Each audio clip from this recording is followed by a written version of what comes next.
Welcome to Podcaster Toten. I'm Rad. I'm Matt. Hello, I'm Tech. I'm Nebercenter, and we're here to answer your questions. Yeah, we got we got some more from Twitter. First one from Slayer SS. He says, "Why would Dr. Monty not just outright restart the universe when Maxis betrayed him?" Yeah, we all know he's God. Why wouldn't he? Oh, Is he? JK, JK, JK. Uh-oh. oh, Firestorm. We Yep. were just powwowing about this before you came in here, so. You have at it. So I guess I'll just pick up kind of where we were talking about here. To bring in some old related lore. Those of you who've been with zombies for a long time will remember how much influence Lost has had on it. And just from my perspective, and Tack, you and I talked about this following our rewatch of Lost recently. The realization that there is more influence from religions other than Christianity, like, or I should say the Judeo-Christian tradition in both Lost and consequentially, perhaps, and as well as independently, zombies. I think looking at, and I feel like we should set this straight once and for all, because Monty seems to be emphasizing this as well. Looking at Monty and the Shadow Man as God and the devil, whether you look at one as God and the other as the devil, or vice versa, doesn't really apply in that sense. I think it needs to be, if you want to look at it a little bit more accurately, maybe yin yang might be a better example. The two sides of the same coin. That's what there's a whole theme of duality in all of zombies.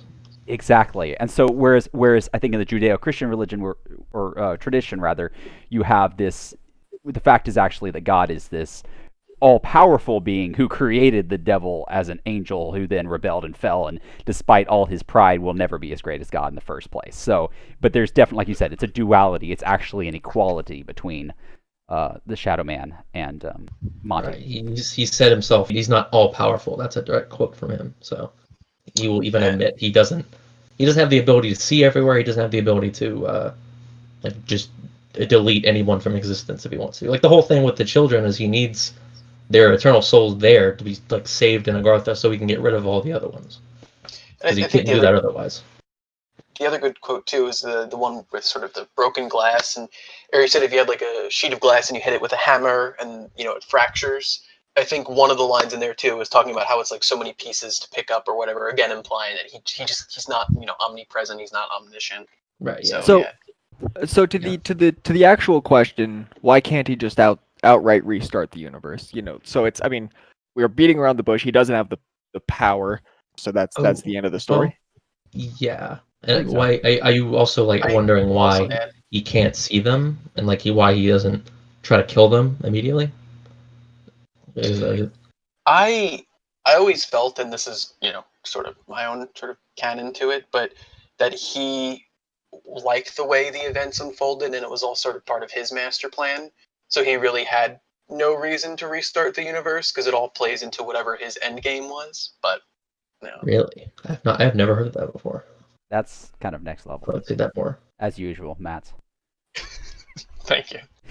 Shall we proceed to the next? I think the ultimate conclusion here is that there is just the fact that Monty is not as all powerful as a lot of the community thought he was. He's barely a little G god. To be honest. Yeah, well said. Next question from Matt, not our Matt, different Matt. What's in the box behind the rebuildable barrier on Kino? We'll put a clip up.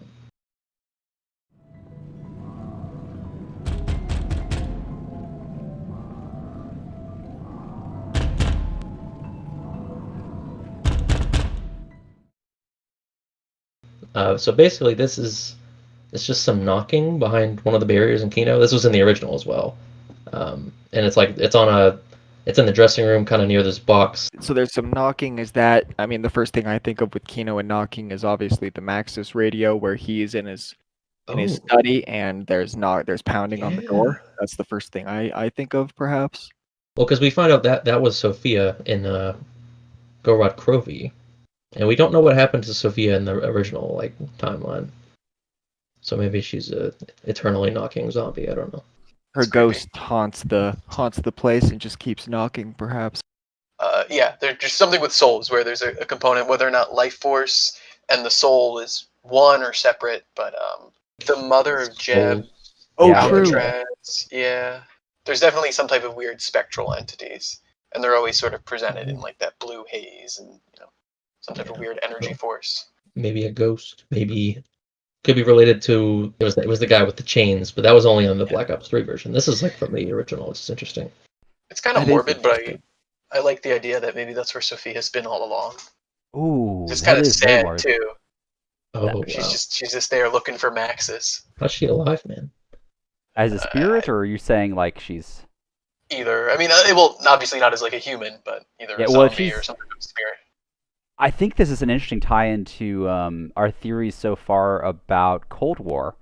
Is this idea that the zombies that we've seen in the teaser, they're a mixture of I never even I mean, 'cause- thought of that. I mean, heck, I would say that's not even the best example because Call of the Dead, on the other hand, is very clearly at a much later time. But the point is that there's not. I mean, unless you're shooting them in the head, a zombie can go on knocking for a long time. So hey, it could be Sophia. It could be a zombified Sophia. It could be Sophia just boxed up for some reason or another because she died of other causes and now she's been reanimated. Yeah. I mean, she's sitting there, within a few feet of a 115 sample. So I always felt like since guns and items can be sort of displaced in space and time, that like maybe something sort of similar happens to the body, where it's like just in a suspended state of reanimation, where like it's kind of just like frozen. So like it's still a corpse, but I guess it's powered by 115, but it doesn't really decay or whatever because it like 115 kind of locks it in place. What if? Okay, here's a question. So we know from other examples that, right, like Maxis yelling at the children has been moved across universes. What if the knocking isn't even in Kino? It's literally just it's a sound being moved across the universe. Oh yeah. dude, it's freaking Interstellar. Yeah, right, exactly. You've got someone in the what's the Terra, the Texa, The Tesseract. the Huda, the Yeah. Tesseract, right? Maybe. Yeah, I think that's I mean, one it of the also- best things I've heard, best theories I've heard so far. It's freaking feel it's like- Matthew McConaughey before his time. I guess the last theory that I'd like to suggest is going back to the same one that we had about the guy in the fire room, which I know this is original and the other is not, but so is test subject 26. Yeah, 26. 26, test subject 26. This could be test subject 27. I mean, you wouldn't. 26 was considered a success to a degree, but in the end he failed. So I mean, maybe 27 was sitting there waiting as a backup, and when they realized 26 was kind of a failure anyways, they never really got around to using 27. So he's just still in storage. All these answers are tragic, I feel. Yeah. I guess we can move on to the next one. Hunter, you wanted to kind of combine these next two. So from AXG Insanity, where were the Apothicons and Vilya keepers during the Toten Toten ending? And then from Mellow Official, did the Ultimus crew fight in the Great War when they were younger? So where were you with that?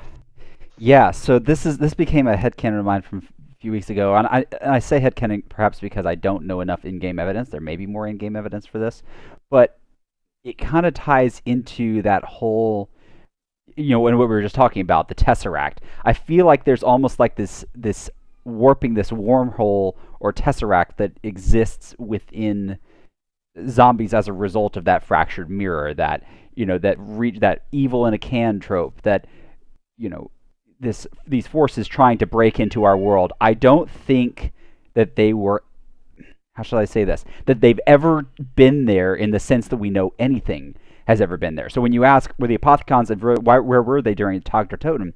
They're in the same place that they were during Moon, during Kino de Toten, during Doriza. Like, you ask, well, where were they then? And you're like, oh, they could have been there. Or if you have some custom zombies mapper who then tries to go back and make Shino Numa with keepers or something in it, that wouldn't make sense because there never were keepers at Shino Numa. They didn't even exist in the sense that we exist in that, or even that the zombies exist in that. It would go back to the Lovecraft idea that things, these terrors, these horrible, to use a Lovecraft favorite, blasphemous, horrendous, terrible creatures or beings existed and then passed on or have been in a stagnant state for eons. They are not conscious in the sense that we are today or during Tag or during those other games. The only reason we see them appear and the only places that we see them appear are in these ethereal maps in which we know have been fractured. So Shadows of Evil, and Revelations. Am I forgetting any in which we actually see those creatures? Because those are the only two times we actually see them. No, because the dragon, that's Jurassic Park technology. You take. Please, Well, no, yes, I mean they were in the Great please. War, though. If you want to. Yeah. Sure, I mean sure, but They're ancient beasts. but so were humans, and so were zombies. So we're not saying anybody in the Great War does not exist in the same way. We're saying that these particular beings, they existed in a space and time that we do not experience. And so it's not like there were apothecons and keepers floating around, maybe even on an invisible level, in 2011 or 2025 or 1965. They weren't even there. These things happened in a fractured experience, in a realm, in a dimension beyond our experience. And in fact, possibly just eons before. The Morgue City that we experience in Shadows of Evil, I don't think it's even happening there. You have a displaced location and people from that time period who actually moved into a dimension that almost exists eons in the past. In the same way, like you were talking about, like weapons and zombies, like existing and being, existing across time and space. I think that's what was happening to Morgue City. So why don't we see them in Dr. Toten? And I'm sorry, this was long and rambling, but it's because they don't exist. That's why you see their corpse is on the bottom of the Pacific Ocean. That's why we have these weird and creepy depictions of them, but they aren't there. And why did Ultimus fight the Great War when they were younger? No, because the Great War didn't happen to Ultimus when they were younger. It wasn't within our realm. It happened to the people who were fractured and split from the chronological progression of time, I should say. Yeah, I want to hear. Okay, Rad and Matt, what do you? Both of these questions I have. I'm so interested in the history of the Apothecons and the Brillia, but I don't. Part of it is because I wasn't that into BO3 and 4, so part of it I don't even get the question of like where were they. So like to me, I'm like, why would they even be there, or like what's that question even mean? But I'm curious what your guys' responses are. Mello might be asking, is our premise literally the younger versions of Ultimus, maybe? But and then the answer would be no to that. They originate from separate places. I mean, I can give a more technical answer for Apothecons and Keepers during TOG. Because the whole thing with creating the Agarthan device is there's an object called the Seal of Duality, which is the drill vessel. And the whole thing to like create that, and like you have to get the Apothecon blood and the Elemental Shard. You're basically recombining the Keepers and the Apothecons. There's a whole thing like the blood is telling you need to resolve the duality. You need to they speak Keeper to it's like their forbidden tongue. It's like they need to come back together. So when that's assembled, pretty much all that's left is like the primal forces. Like they're being combined at that moment in the ending. So there's really not any way for them to be fighting necessarily. But this kind of ties to like a thread I made recently, which is like that magma and like storms are kind of elements of the ether, I suppose, and they kind of represent magma from below, the place below creation, storm from above the Agartha, and like you see the whole ground turns into lava in that final like sequence, and then there's like storms off in the distance that's like come together. That actually makes a lot more sense. And I had said that they don't exist within, and it's true, they do exist in some sense. So you have this. Yeah, that's implied the blood is there always. Matt, you got anything, or is that it? I mean, for me, I always felt, at least narratively speaking, it would have been nice to see Monty or the Shadow Man show up. So I feel like some of the reason is kind of explained by, maybe the ending was cut short. But, you're dealing with like a multiverse and, just to kind of give somewhat of a different answer. I mean, I always thought maybe they're just in a different place in a different time during the events of Tag. So they're not necessarily present, for that part. You kind of said earlier, or like in another conversation, that was like they're probably busy. There's a lot more going on in the Yeah. universe than what's on Earth, and like they may not even know what they're doing right at that moment. So And to that point, I don't have much to add besides I wonder, let's say the Apothicons are, they've got this grand plan that they want to get back into the universe and start doing, some gnarly stuff, some this, that, the other. And you see all of these guys, they're about to sit down and kill themselves, and you're like, man, why am I gonna stop that? Why I'm not gonna interfere with that. I'll just, my biggest enemies that are stopping me from doing what I want, I'll let them all kill each other. Let's just, let them eat each other alive. Yeah, I mean, it kind of could be the breaking the cycle part of it is you're doing this under their noses, like they don't even know what's happening. They could be so preoccupied in something else. that's a good way to transition to the next question, which is kind of related. From TGP48, he says, "Is it possible for Primus and Ultimus to come back? I honestly don't agree with Tog's ending. I don't find it canon in my book." So thoughts on the first thing. So Yeah. is it possible is the question. Yeah, Always. it's entirely possible. It is possible. Always. All we have is what I guess Houston's word that they're not. So I mean, however. Right. What do you want to still consider works that there. He canon or hasn't, not? left for.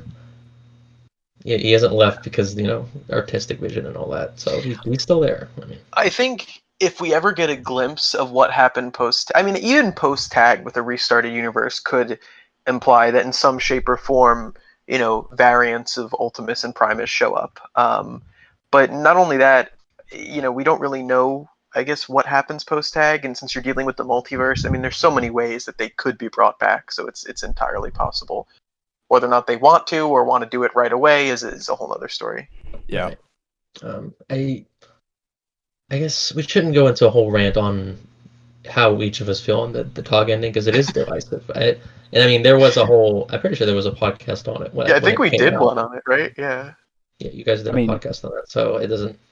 I'm sure opinions have changed somewhat, but do we all tend to agree that it wasn't the best possible ending that we could have hoped for? No, it wasn't. Or yes, I agree with you. Yeah.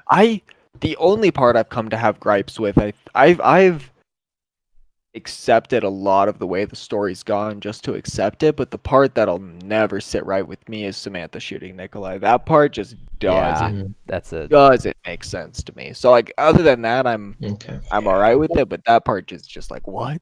It just adds to the trauma. And if it's supposed to be like they're gonna Adam and Eve it, it's like I really don't want Eddie and Samantha or whatever they're doing to create this new universe. Like, it doesn't seem like they should be in charge of any of that with everything they've been through. Completely unqualified. Yes, they're also children. Right, like 10. Maybe it's me being kind of naive.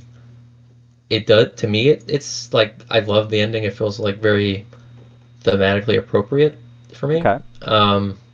But obviously, I don't see the Doctor Strange different futures. I don't know what they could have done, so I can't say it's better than all that. But I was very satisfied with it. It was very shocking at first. So I can totally understand not bouncing back from that. But my main gripe is the build up. There wasn't enough build up, and that's not the writer's fault at all. It was an ending. Other endings like Origin shocked me more than Tag. Like it was like, so I don't know. To me, it was compared to some of the other stuff they've done, like blowing up the Earth and stuff. Like it was it was in line. I felt it. Well, also like by then too. Oh, I'll just say real fast. By then, it seemed like things were being rushed. So I feel like there was sort of this expectation that, where are we going to go? The ending of Alpha, even the ending of Alpha Omega was like, we're going to burn the ether. It just felt like there was something lost in translation, So maybe if we had 2 or 3 other maps to kind of explain how we got there, I'd be like, okay, that's fine. I can put it to bed. But burn chaos. Yeah. Wait, was my mic was on? Oh shoot. Yeah, well, I was gonna say that's where the keepers went. Popicons went off screen. That's where they were. I would like to make a final comment on that is whether we're gonna see Ultimus and Primus and how I felt about the Tog ending to kind of tie that up. I feel like the conclusion to Tog was very conclusive. My interpretation of it so far is that there is no more multiverse. The multiverse appeared in the Giant when you know what I'm saying, when we first like realized for sure, yeah, there's definitely a Right. multiverse here, and then it was like, okay, this is the conclusion to that. So can they ever come back? I think the only way that they would be able to reappear is, filler maps, like maps that retell that story. Whether I'd like that, not so much, but I mean the possibilities are there, and I can't say that I would dislike it. So. If you kind of go with the themes of duality, just thinking maybe they wouldn't be, Ultimus or Primus, but maybe have traits of both, or sort of be like a balanced It would- individual a between the two. third version, Yeah, like a third version Terminus. in like a combined universe. Because it does seem to be that there was a linear timeline and then it splintered. So if everything comes back together, maybe like their personalities, they all come back to one, cohesive being. But anyway. And can I wanna transition and wrap this up with a short rant. Short rant. The idea that as a consumer of a developer's medium, you can declare something not canon, to me just is. I don't have many words for it, so like I said, it'll be short. But the idea that Tag's ending just isn't canon in somebody's book to me is like they can rewrite it, they can retcon it, they can do this, that, the other, but to say it's not canon, like I don't get what that okay. means. I guess if you separate like head canon from actual canon, you're not like doing a Russia, like a Soviet Union, and denying a person ever existed. You're saying it existed, but in like your perfect vision of the story, it doesn't exist. Which I actually do kind of sympathize with certain things. It's kind of Sure. rare, but there are certain things where it's like that really just doesn't fit at So, all, and it just What does that doesn't do statement anything. mean to you? I don't find it canon in my book. Does that mean that they want it rewritten to basically be like, okay, Might they all be, killed yeah. themselves and then turns out they didn't die? Like what's Right. Yeah. that Maybe it's a rewrite. Maybe it's just I I don't know. I always find it when someone says it's not canon, it just to be the way that they're sort of viewing it is just so inconsistent with how the story's been presented that like it's almost like some anomaly. Like this is such a contradictory to what we've learned in the Yeah. past that it's just like I almost have to consider it non-canon because it just doesn't fit everything else I know about the series. So like I completely get that kind of perspective. Right. Yeah. It's a thing I totally understand. I watched all of Star Trek Next Generation. It's a fantastic show, love it. But there's like movies that came out after it, and it's like the characters are just not. They're not even the same. Like they just act completely different. It misses the whole point. So I don't fair enough? even think about those existing. I guess we can kind of move on to an easier question, a less rant-worthy question, probably. Uh, Robert Dahlgress says, "Will Jug be back in Zombies?" We actually have an answer for this now. We saw in the teaser there was a Jug. We heard the Jug jingle. Go watch our recent breakdown on that. You'll see all the details. So that was pretty cool. So yeah, yes. it'll be back Cold War. Yes, it is. So yeah. You're Next welcome. question from Harvey Adams. How do the creators feel about Black Ops 4's failure? Now, there's two ways to answer this. One, we're the creators, which we're not. Two, how do we think the creators feel? And a third, was it even a failure? Yes. Yeah. Oh, yeah. Absolutely. I think That's that's yeah. Right. Yeah. I mean, failure. Yeah. It's sold really well. I don't think. We I don't think have to spend a lot of critically- time on that, but yeah, what do you think? Like Like on just YouTube. short, was it a quote unquote failure?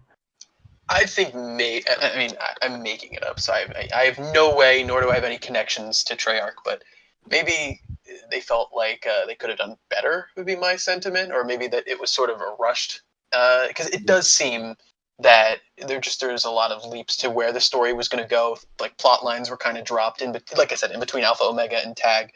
That the sentiment I could get is I don't know if they'd consider it a failure, but maybe like I wish we could have gone back and cleaned it up more, or made it more Yeah, I cohesive. think it had a pretty strong start, maybe even stronger than Black Ops 3, but Yeah, and it then sort of tapered out because of development problems, which is not totally. And I mean, the people bought the Black Ops Pass. It's not like they lost money or anything. I mean, the microtransactions did really well. Financially, not a failure, I would say. And Yeah, do that's you for a think the fact. story was a failure? I don't think so, personally. I mean, Personally, I I- feel like it was the there's- best game since Black Ops 1. That was just. I was that's gonna just say me. you've got Chaos, which introduced a whole new set of people who enjoyed that story. You had, for at least us, going back to Alpha Omega and I believe Classified I think Classified was BO4. Bringing back the old feeling of the story. So, in those ways, I don't think so. I guess Right. what did they offer to BO2, BO3 fans instead of BO1? I guess Right. Yeah, we are a kind of niche group. Right. This We is are a a community that's dwindling. been around for a very long time. Versus someone that might have just picked that up as their first one. Who knows? I don't know how people would feel. Right, Hunter, you came in on BO2. I know we have a lot of affinity towards BO1 and stuff, but how do you perceive what they delivered in BO4 to BO2, BO3 fans? That that is an interesting question. I'm very biased, admittedly, but I can see from the perspective. Actually, I'm close friends with. I think a number of us are close friends with Water KH, the renowned cipher cracker, and I know he's going to cringe at me saying that, but you may know him as that from his reputation as a cipher cracker. He's been invaluable in a lot of those efforts. BO3 is actually his favorite game. I believe he more or less entered or really got involved in it, the Easter egg hunting and going dark and that sort of thing during BO3. And so BO4, I think didn't quite live up to his expectations there because BO3 was very explosive. It was a very powerful season. I mean, for people like us, where, like I said, we have an affinity towards the older ones, it didn't have the same feeling as those older ones. So I don't think we got to experience the magic on the level of people who really came in during that season. So I can see how BO4 could taper off for them. So yeah, next question from Jeff Sun. Are the BO3 maps good? All right, I want to set down the parameters of the conversation. Are they good? Everybody has their own. People care about story. What are the two? There's story. There's gameplay. Is there a third I'm not thinking Aesthetic? of? Aesthetic? Like art aesthetic, yeah. Okay, I like it. So, story. Yes. I thought it was good. Yeah, Story was good. Good lore there. Yeah, good lore. Yes, aesthetic. I'm not really into the squid thing. But to each their own. I like Garad though. I thought that was a fun looking as map. And just as for gameplay, that was when they introduced Gobblegums, right? So I'll let you all talk about that part of it. Yeah, no. I just think it's really fun. It's probably one of the most you can just kind of jump in casual experiences. The Gobblegums, that's a pretty good point. I actually like the Gobblegums a lot. I did not like the microtransaction element of them, but you can't argue with the fact that they made them pretty easy to. In the end, once everything had been balanced out, they tweaked the method of getting them. I mean, I've got a crap ton of them, and I don't even, I played a lot, but not on a pro level or anything. And so I feel like as an average player, I think that they have an experience level that is definitely long term. They're good. Mm-hmm. Mm-hmm. Yeah. Any other pretty just all around good. It's just I think there's just something there that's missing for depending on what it for each of us. Something different maybe. All right. I mean, nothing's perfect, so yeah. Exactly. No, it was. That's why I think for me a lot of it, and we don't have to dwell on it. I got a little jaded originally on BO3 because they started with shadows and came out of the gates, so so guns blazing in that way. But it was, but no, I mean the BO3 maps seem honestly pretty good. Good answer. Can move on to the next question. So this one's kind of a big one.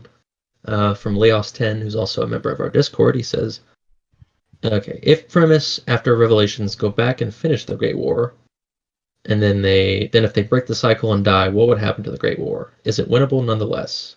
Because I don't believe that breaking the cycle would eliminate the Apothicons and Keepers from existence at all." So there's a lot to unpack there. Yeah. I mean, I think it's like the ending of Tag though doesn't imply that they banish the Keepers and the Apothicons.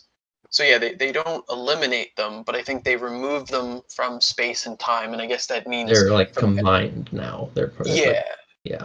Except exactly like we said earlier, and I feel like that also implies that every sort of point in time that they existed, they're sort of being plucked.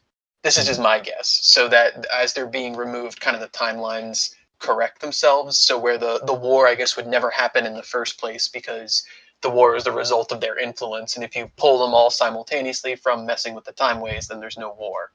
That's my guess. Well, because I mean, if you look at it as like the second they break the cycle, or no, not break. I guess there's a difference between breaking the cycle and the Tog ending, where they create the Agarthan device and destroy the ether. I mean, when they destroy the ether, there is no sense of time. Everything's kind of connected at once. So, changing something in the past doesn't affect the future, nothing like that. It's just, it's the Thanos snap. It's just all gone, to pull that up. But Sure. But in terms of when you break the cycle, would it have an effect on the Great War? I don't think so, because like the Great War is still like very ether centric. It shouldn't be affected. It's not Back to the Future rules where if you don't do something you were gonna do, it then affects that event. It's like it's a different timeline, or it all happens at once. So I think that actually kind of ties back into into my rant from earlier about where they were during tag and everything, is this idea that they just don't exist on the and then Matt's I wasn't going to say anything about this, but until you said what you said, Matt's, is the idea of them being plucked from whatever like realm in which they reside or from which they reach. Once they're no longer there, they no longer have that influence across broad spans of time where they did not exist, but into which they reached. And so I think that all falls together pretty well. Yeah. I mean, there's a lot to kind of that's worth discussing. I think people should kind of give their own input, because because some of the stuff there's not really a clear definitive answer. It's kind of your interpretation of how the ether works and how the cycle works. So yeah, I'm interested to see perspective on that. We may or may not get a clear answer, especially if this installment is sort of side story. So right, yeah, if it it's could be a little bit. That. So there's room to talk about it, but we'll let the community kind of suss that out, because I don't think it's something just a couple of us can just outright say the truth. So last question for this Q&A from JSJTLXR. Will all four of you be back in COD 2020? I assume they're talking about us, the people on the podcast, and not they don't think that we're ultimate. Yeah, I don't think people realize this, but us four alone developed COD 2020, and so yes, we have full intentions of being back. But no, seriously, I think we all enjoy doing the podcast. We all have fun talking about zombies all day, thinking about it all night. I suspect we'll all be kicking for quite some time unless they really mess something up. I'm bound to this place. Yeah, I think I feel like Mats, you and Rad are a little bit more certain in that regard than Tak and I, because Tak and I have talked in several discussions. Like, if this goes non-ether, then it might be time for us to move on. We have invested so much time and effort over the years into this story. It would be hard. What's funny about that is that if it's ether, which I mean it is, but if it's a certain version of ether that I'm not looking for, then I'm out. Really? Okay. You're out if it's a version of ether you're not looking for?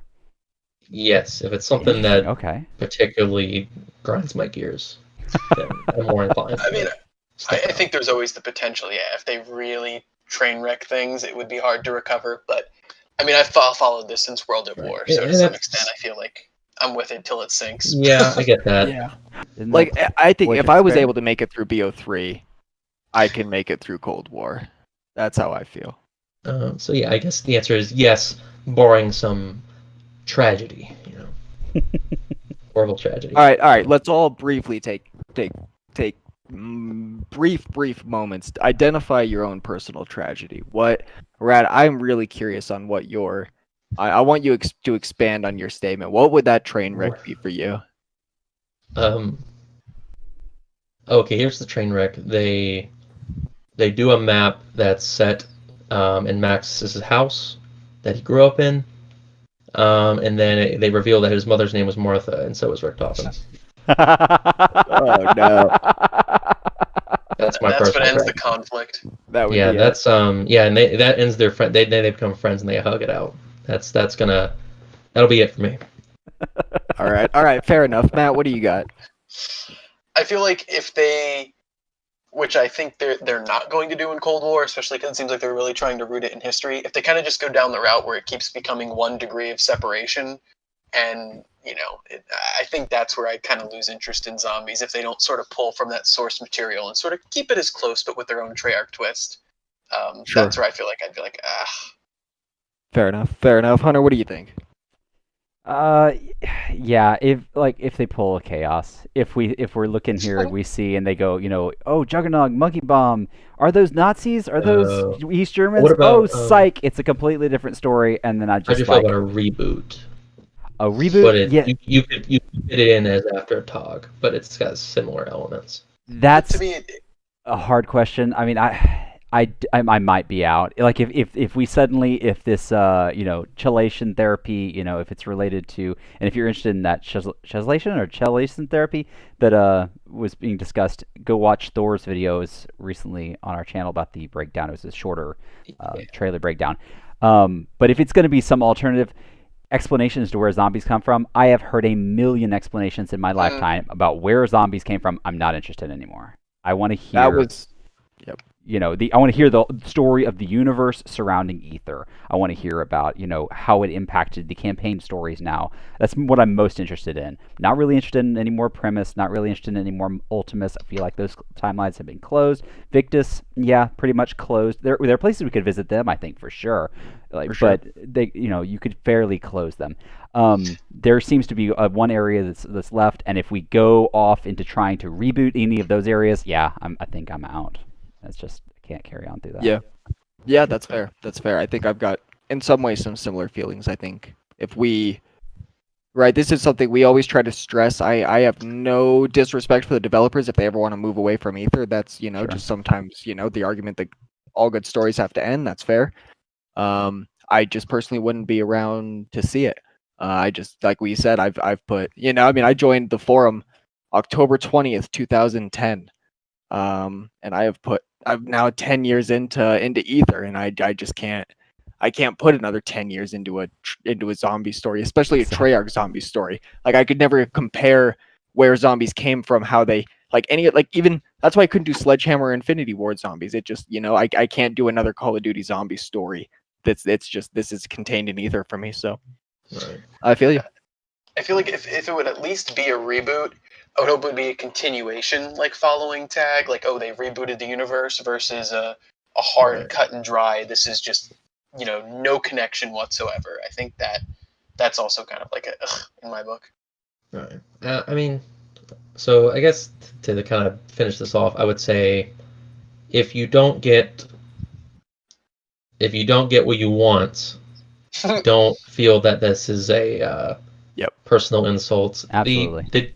The deal when you buy the game is they make a product, you buy the product. It's not, and you can choose to buy the product or not buy the product. They're not obligated to make the thing you want, and you're not obligated to buy it. So, right, and you can have as that's many the deal. complaints as you want about, some people like to talk about how much, in the old days the community used to drive so much of the story, and now that, now that's not really happening. But I mean, there's still people that think there's so many people that think YouTube has too much influence over the community. So it's like the community is Right. so Just diverse. Never don't take it direct your personally. hatred to people that feel differently from you, and don't direct it to the developers for what their choice is, or maybe Absolutely. even not their choice. So Yep. Well said. Amen. yeah, thanks. So yeah, thanks everyone for all these questions. This has been really fun. I hope to do more of these in the future. Yeah, I want to say I'm very happy and impressed by. I can't believe the amount of questions we got from the Twitter. I'm very thankful for that. I think we'd love to do it again. There's so many, there's so many things that I learned looking through this, like the one we discussed about the box behind the rebuildable barrier. Like all of that there's so many things that I learned from these questions. So I think we'd love to do it again, and let us know if you'd like us to, and keep sending in the question. Absolutely. So yeah, thanks guys. We'll see you next time. Peace. Adios. Bye. Bye.